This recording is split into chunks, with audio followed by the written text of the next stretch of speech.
We're continuing in this series named When We Gather. Alright? We're talking about the liturgy na ginagawa po natin dito sa simbahan natin. When we talk about liturgy, it's the repeated practice of worship that we are doing in this church. And we believe that every time we do this liturgy, we believe that these are the things that it shapes us as a church. So today, we want to talk about the sacrament of communion. Okay, papahulaan ko sana sa inyo, ano yung topic today? Kaya lang meron ng mga communion elements na nandyan. No? So, the sacrament of communion. We want to remind ourselves and understand deeper about the meaning and bakit natin ginagawa itong liturgy na to or yung the sacrament of communion. And we want to understand deeper kung ano yung effect nito or how does it shapes us bilang isang simbahan. Alright? With that, I would like to invite everyone to please stand on our feet and the heart to lead us sa reading of God's Word. Hello. Good morning, my name is Service. So I encourage all of you to get your physical Bible and let us go to 1 Corinthians chapter 11, verse 17 to 26.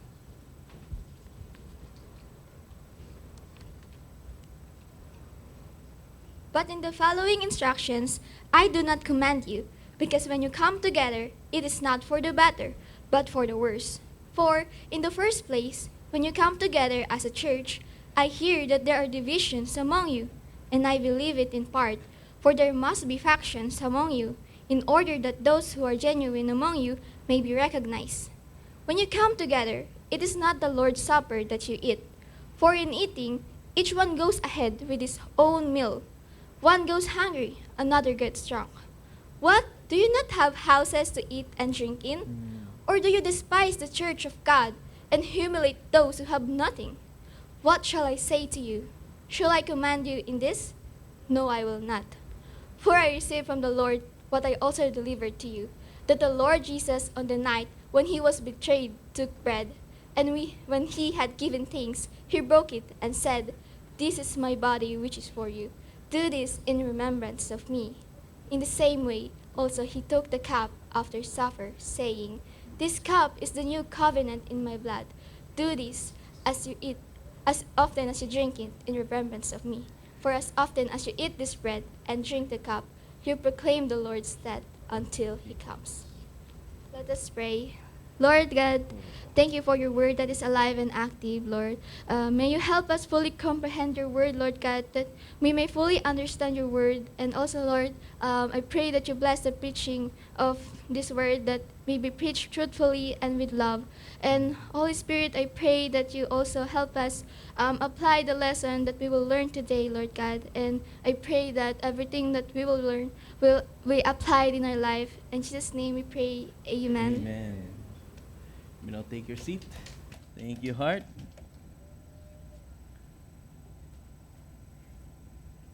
Yeah. You know, growing up, I'll confess, something.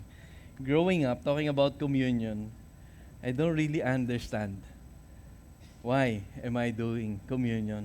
So I grew up in a background wherein the communion is being done in a church.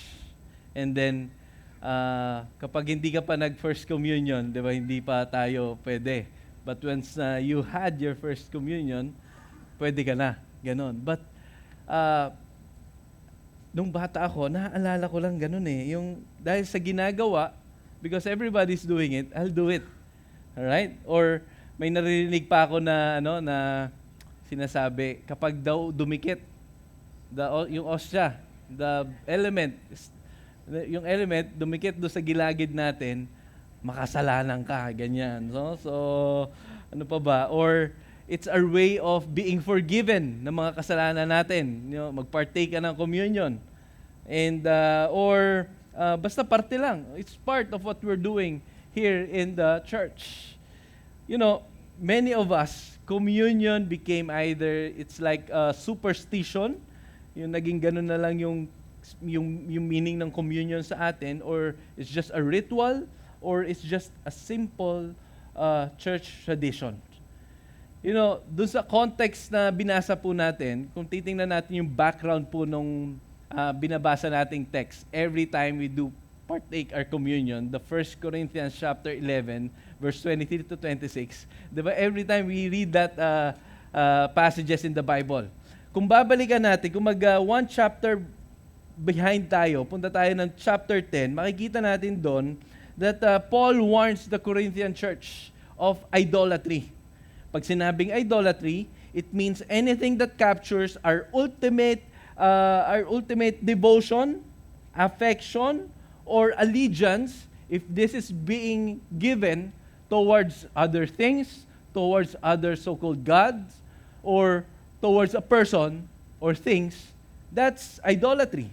And then immediately after that, makikita natin doon sa 1 Corinthians chapter 10, verse 14, sinabi nga ni Paul doon dahil sa gusto niya maintindihan ng mga tao na dapat takbuhan niyo to or iwanan niyo yung idolatry, sinabi niya doon, flee from idolatry.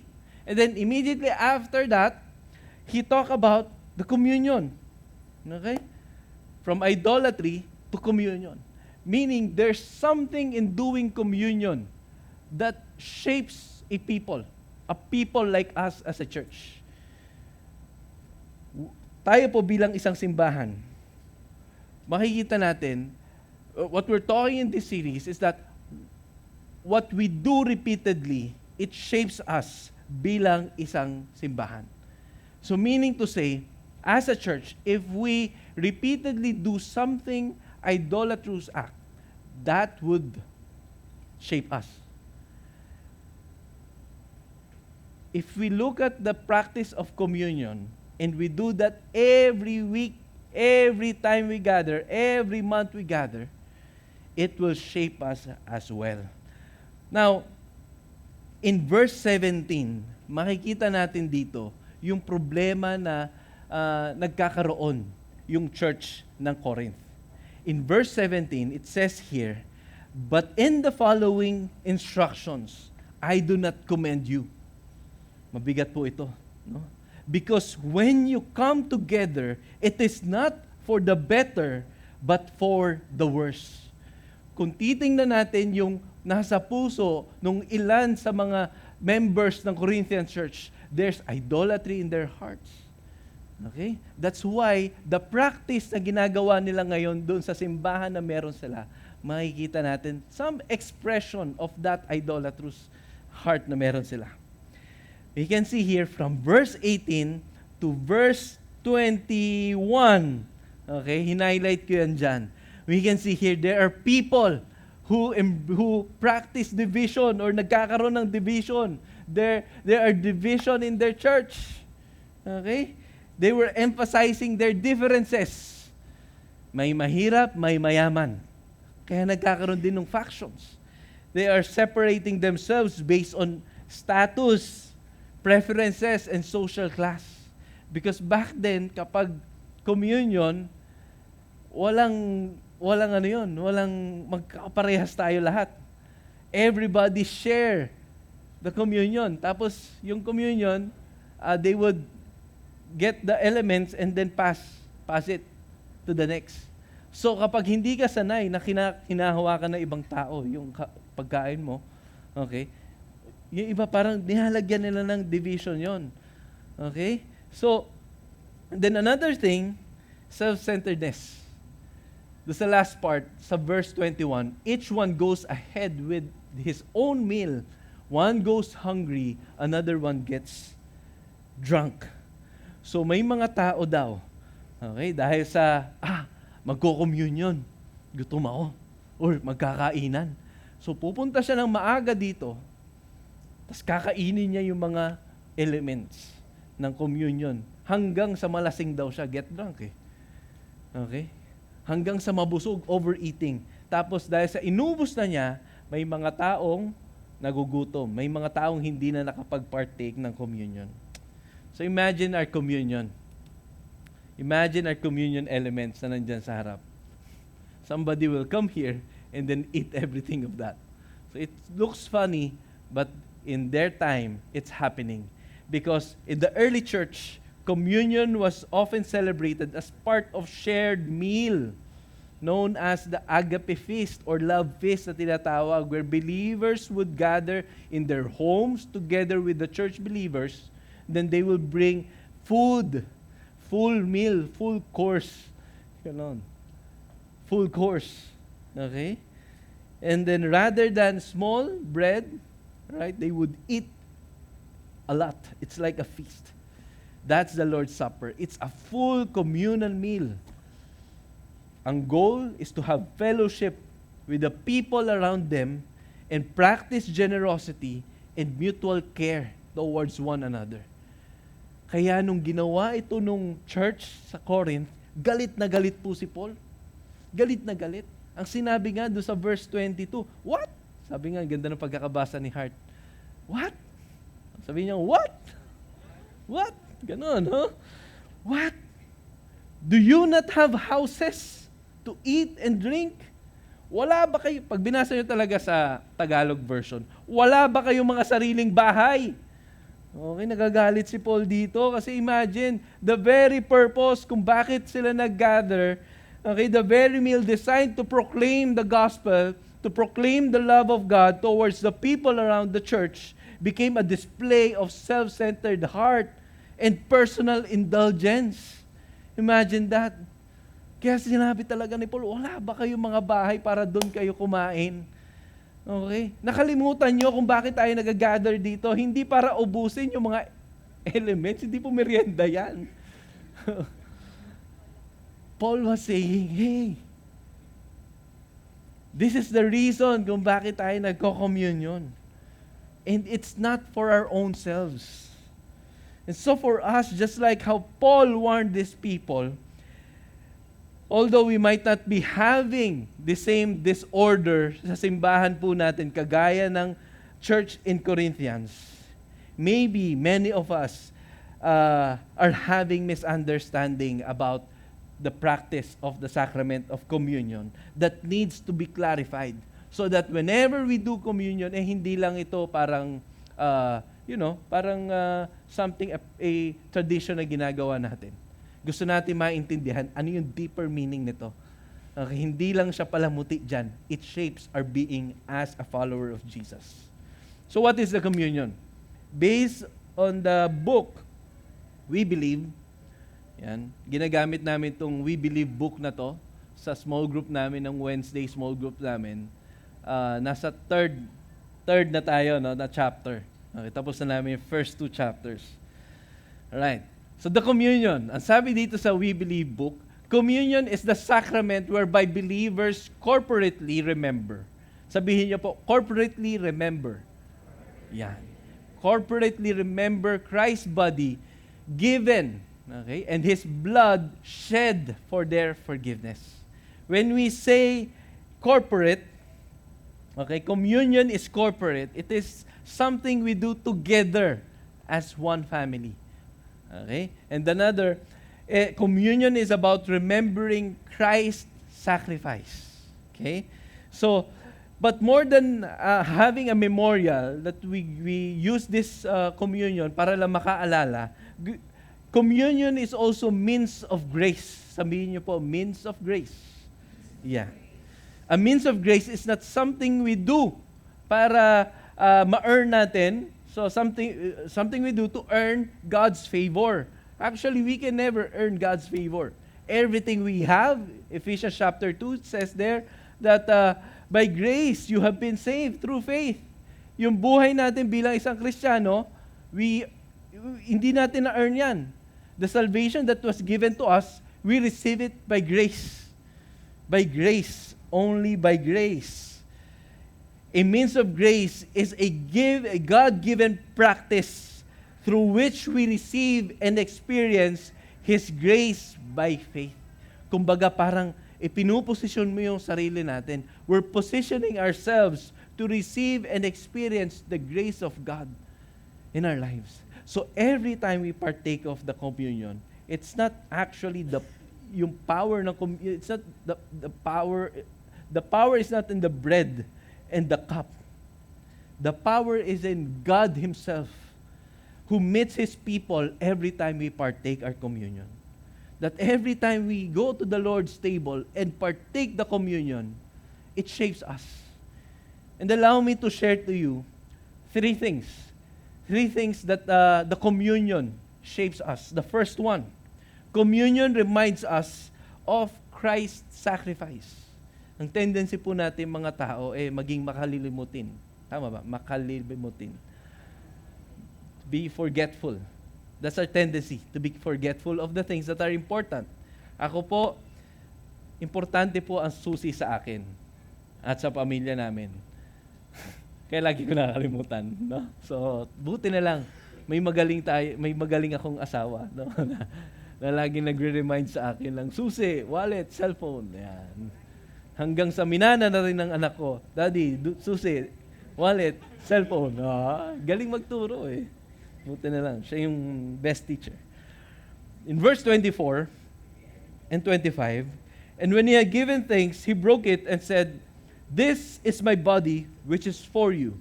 Do this in remembrance of me." And in the same way also, he took the cup after supper, saying, "This cup is the new covenant in my blood. Do this as often as you drink it in remembrance of me." So the word remembrance, ang ibig sabihin nito, it means deliberate recollection. The act of remembrance, hindi lang po siya mental exercise of remembering, but it's an actual spiritual experience of the benefit of Christ's death.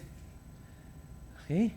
Ibig sabihin po, when God tells His people to remember, it means God's saving work. We are bringing God's saving work into our present time. Okay, present experiences, present situations. Hindi lang tayo naglo-look back do sa ginawa ni Jesus, but we are looking or embracing the power of His saving work or saving grace into kung paano niya tinatransform yung present struggles ng buhay natin. Every time we partake communion, we remember Christ's body that was broken for us. What was the power that allowed Jesus Christ endure the breaking of His body? Whenever we partake our communion, we remember the blood that was shed in the body of Christ. Through the body of Christ, through the shedding of the blood of Christ, okay, our sins was forgiven. Through His sacrifice, Jesus Christ, through the sacrifice of Jesus Christ, that became the sacrifice for all the sins that we have done. And when Jesus says, "This body is for you," the blood, when Jesus said, "This is my body, which is for you," and this cup, signifying His blood, is for you, it speaks of the essence of the gospel. That the sacrifice of Jesus Christ is for who? For us. Para po sa ating lahat. That's why whenever we say these phrases, whenever we read these passages, every time we partake of communion, we remember, ang sacrifice pala ni Jesus hindi lang para sa nagsasalita dyan sa pulpit natin or doon sa mga nagsaserve dito sa simbahan. It's for all of us. For all of us. Palakpakan po natin ang Panginoon. It's for your guilt. It's for the sin na ginawa natin. It's for our shame. It's for our reconciliation, church. So hindi lang talaga siya practice sa ginagawa natin. It reminds us of our sinfulness. But it doesn't end in that way. It reminds us na may grace ang Panginoon para sa mga pinagdaraanan po natin. In communion, we remember that Jesus Christ, we remember Jesus and experience His saving grace sa buhay natin ngayon. So think about your current situations. Think about your present struggles. through this communion, it reminds us that the power that raised Jesus from the dead, it's the same power runs in our life right now. Second, shaping na ginagawa po sa atin ng communion. Communion enables us to participate in Christ's grace. Kanina nag-backtrack tayo sa chapter 10. Okay? Tingnan natin kung ano yung sinabi ni Paul about communion in chapter 10. 1 Corinthians chapter 10, verse 16. The cup of blessing that we bless is not a participation in the blood of Christ. Is it not a participation in the blood of Christ? The bread that we break, is it not a participation in the body of Christ? He's questioning the practice na ginagawa ng mga idolatrous people. He was reminding them actually, confronting them, hindi ba participation ang ginagawa natin sa kung anong ginawa sa katawan ni Kristo? The word participation is the same word, the word participation there is koinonia, which means participating in the benefits of Christ's finished work. As a church, hindi lang po tayo spectators doon po sa ginawa ni Jesus Christ. As we embrace the sacrifice of Jesus, we participate. We participate in that sacrifice na ginawa ni Jesus Christ. We embrace it in our own life. That's why if we will go dun sa 1 Corinthians chapter 11, verse 26, it says there, basahin ko nga dito. For as often as you eat this bread and drink the cup, you proclaim, say proclaim, you proclaim the Lord's death until He comes. The participation here na ine-encourage sa simbahan is that every time we partake communion, we are proclaiming, we are declaring what Jesus Christ has done, His death, and the victory of Christ when He comes back in the second coming. Hindi lang tayo nagbabalik tanaw. We're not just looking back of what Jesus Christ has done. We are also looking forward of what Jesus will do when He comes back. When He comes back. Every time we participate in communion, we are proclaiming His death on the cross that saved us from our sins, that He rose again from the death, proclaiming that all of us has victory over our sins. And we are also proclaiming His future reign in this whole world na meron po tayo, that when He comes back, all the enemy, all the evil will be defeated the same way. Kagaya natin, mga tao, we will all be victorious. Imagine that. Coming here in the church, being defeated by all the struggles that we're encountering with. And then now we are partaking communion, being reminded that we are saved by grace, and we are reminded that you are victorious in your life. Wow. That's how the communion shapes us as a church. Grabe, no? Lord, thank you. Kahit ako, na-move din talaga ako kasi, when once na maintindihan mo yung deeper meaning talaga ng communion, you will embrace it.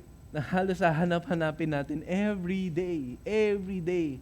Kaya pala nung early church, every time they gather, they remember the Lord Jesus Christ. They do communion every single time they gather. In fact, even if hindi natin ginagawa dito sa simbahan every week, okay? Baka hanapin nyo next week, ganon. You can do it in your small group. Mamaya, mag-small group kami ng mga couples na minimit ko ng Sundays. Sige, mag-communion tayo. Pwede yun. So Wednesday, pag nag-meet tayo, we can do partake communion.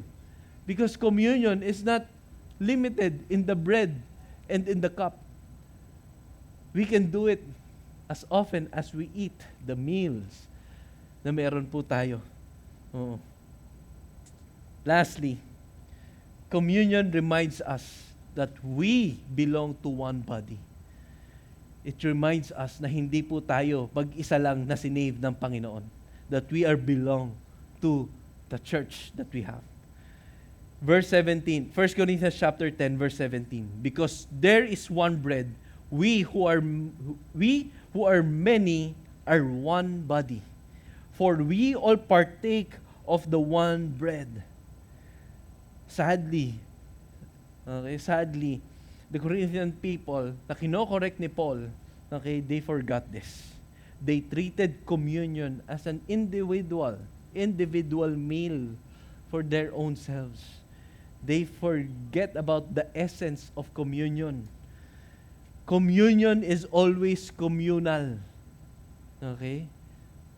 That's why we partake alongside with our brothers and sisters in Christ. Many times, especially when we are going through problems in life, especially kapag napakabigat, we tend to isolate ourselves. We tend to mute yung mga GCs ng church community. May mute pa ba? Oo, no, meron. Kaya pala maraming hindi nagre-reply. Hindi, joke lang. Diba? That's our tendency to isolate ourselves. But through this communion, it resolves us. Kahit na problemado ka, we don't remember Christ alone. We do this as a church. We do this as a church. This is your family. This is the people na binigay sa atin ng Panginoon who will be with us in these trying times ng buhay po natin. Communion reminds us that we belong to Christ and we belong to one another. Look at the people around you. Tingnan po natin yung mga tao na yan. We belong to these people around us. As I wrap up with this message about communion, the Corinthians thought that they were doing communion. Pero ang sinabi ni Paul, no. Because if you're doing communion, communion was supposed to shape us away from our selfishness, away from us having divided hearts. Communion reminds us that we remember Christ Jesus' sacrifice. We participate in Christ's grace na pinakita niya sa cross. And lastly, we recognize Christ's body. You know, just to give us an illustration of what we're doing in the communion, I'd like to ask the elements here.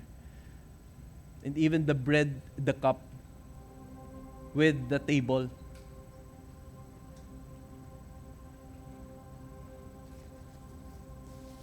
Sige.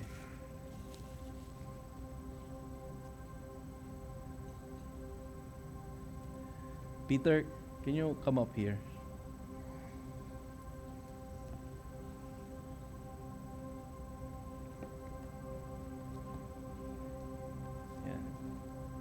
Hawakan mo na lang. May I ask the bread and the cup? Alright, sige. The bigger bread and the bigger cup. Ayan. Ayun. Thank you. Nandito pala sa gilid. This is the body of Christ. The bread, we remember Christ's body that was broken para sa ating lahat. Binasa natin kanina, on the night the Lord Jesus Christ was betrayed, He took bread, and after giving thanks, He broke it. He broke it. The same way kung paano mabibreak yung katawan ni Kristo, ng ating Panginoon. He said,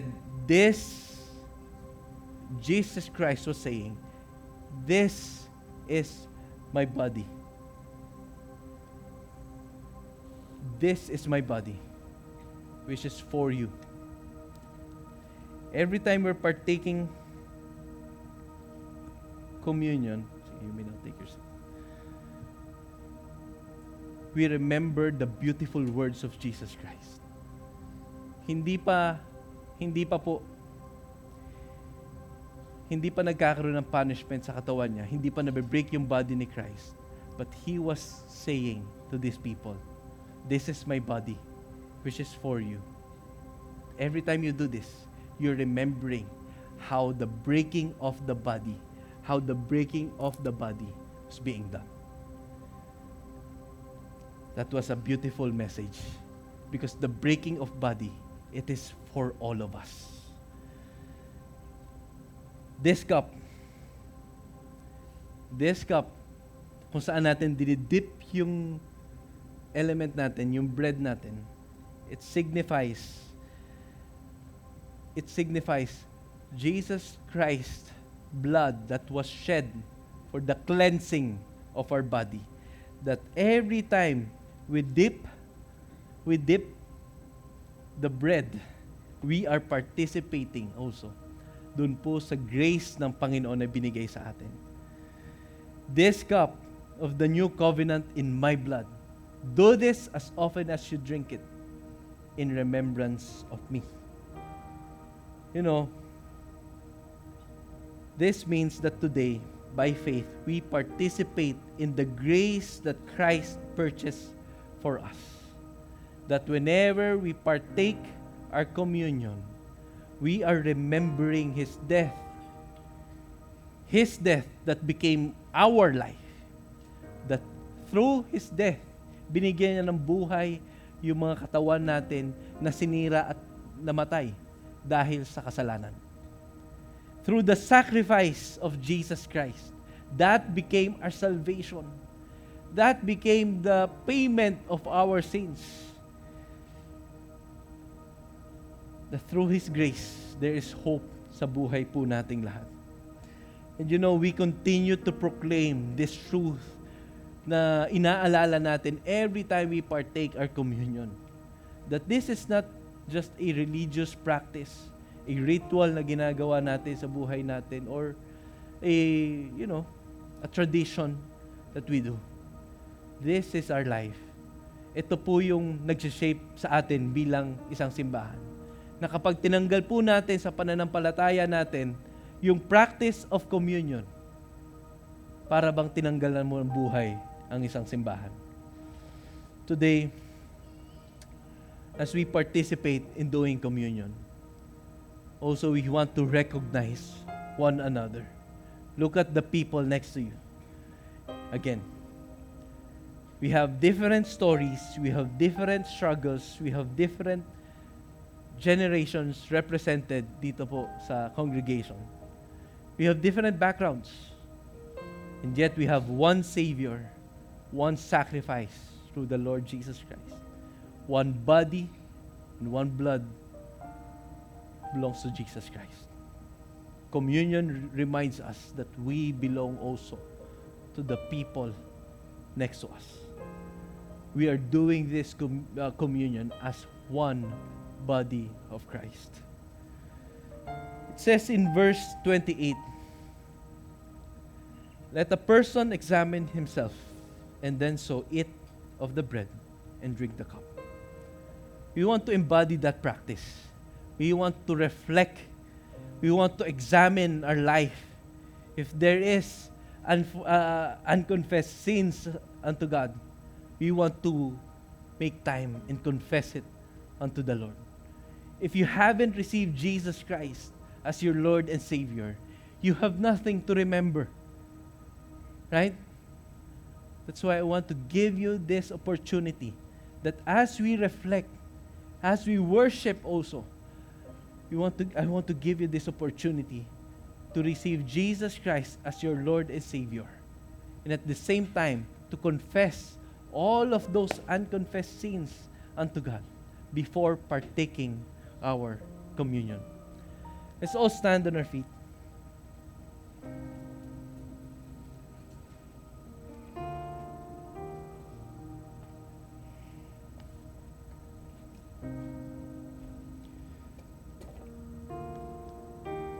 So bow down our heads and close our eyes.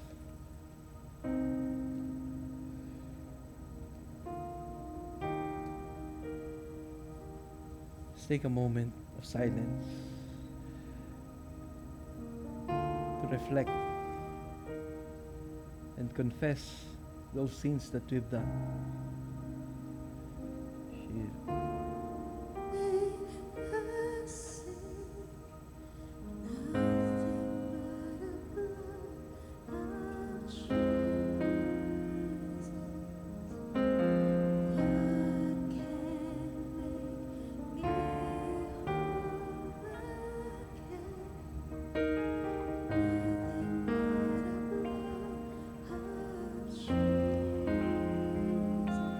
Let's all worship our God.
So bow down our heads and close our eyes. For some of us, we haven't accepted Jesus Christ as our Lord and Savior.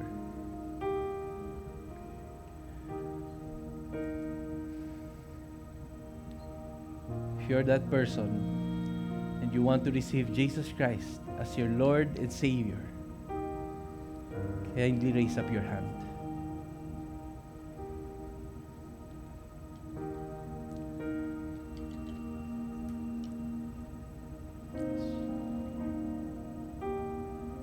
If you're raising up your hand, I want you to repeat this prayer after me.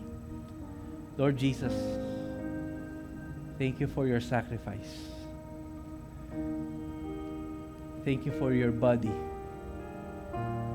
and blood that forgave my sin. Starting today,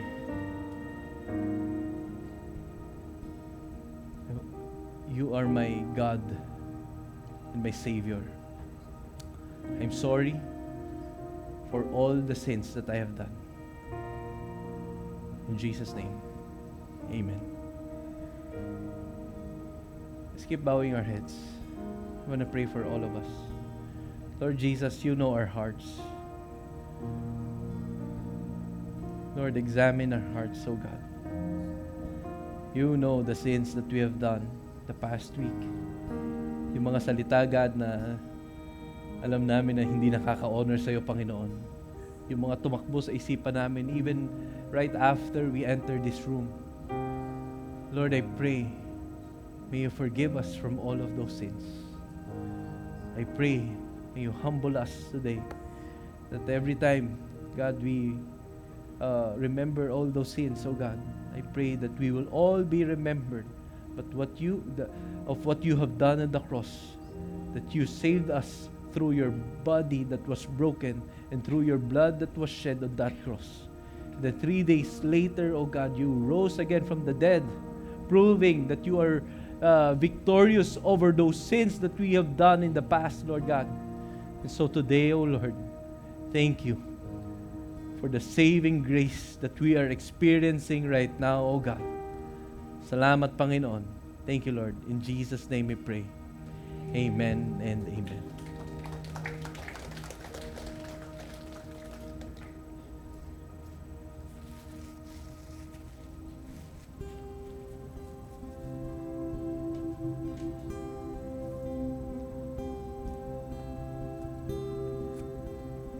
This is the bread that I was talking a while ago.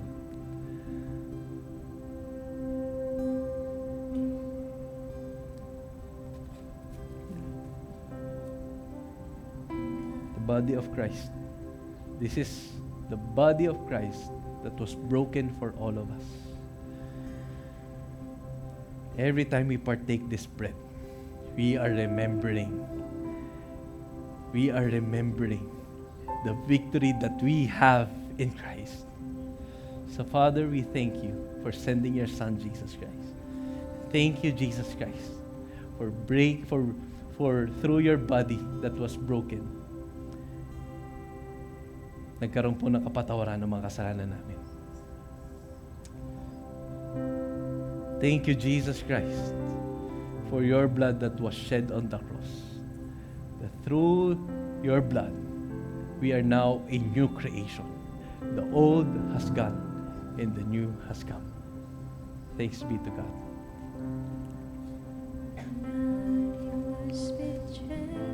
I'd like to call some of our leaders who will partake our communion.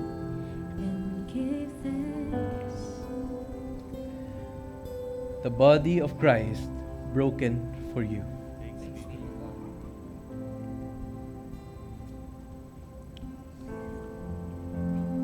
The blood of Christ shed for you.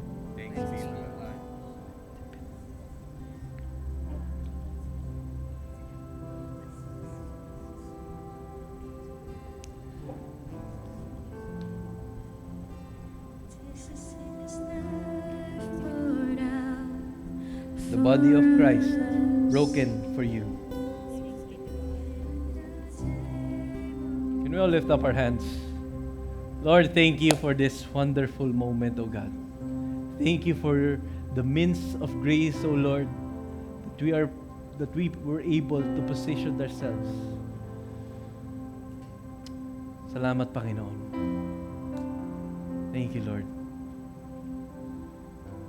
I want to pray for all of us again. Lord, thank you for saving us from all the sins that we have done. Thank you, Lord, for your body that was broken. Thank you, Lord, for your blood. And hindi kami magsasawa, Panginoon, na alalahanin ang sacrifice na ginawa mo, Panginoong Jesus. Thank you, Lord. And as one church, the only response that we have in our lives is all thanks be to God. Can we all say that? Thanks be to God. Thanks be to God. Palakpakan po natin ang Panginoon. Lord Jesus, I pray that as we leave this room, O God, we will keep on proclaiming your death and your victory until you come again.